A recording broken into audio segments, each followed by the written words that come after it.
I want to talk to you about one of my favorite stories in the Bible. We know that David was dripping with oil, being anointed king. And things started changing in his life. But after he had oil on his head, guess what he did? He went back to tending sheep.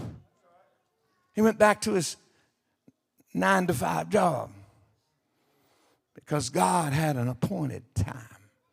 I believe the appointed time of the river. This church was established 80 years ago this September. I believe this is our appointed time.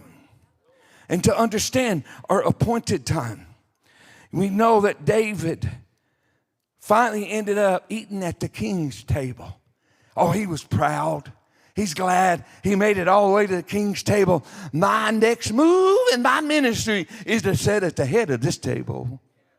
Then one day, the guy at the head of the table picked up a javelin. Whoa, what did I do wrong?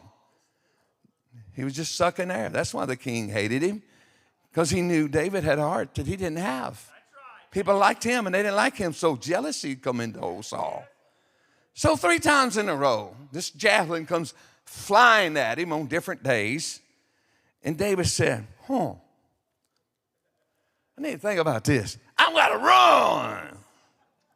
So David slips out of the palace.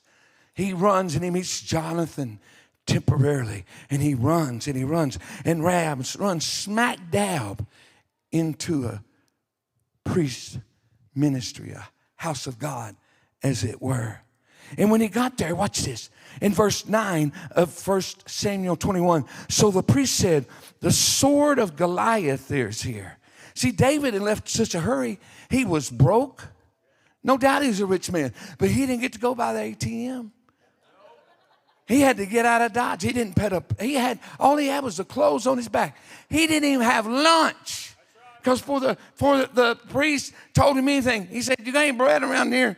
He said, well, I got the holy bread, but men ain't supposed to eat it. He said, that's okay, I eat it. They were hungry. And so then David said, I need a sword. I left in a hurry, and I got to go. You got a spear or sword around here? He said, all I got. He went to the back room, and he come out like, dude, this is all I got. Oh, David, I recognize that sword. I used that once. He showed all of us how to get ahead, praise God. That's a Carmen song.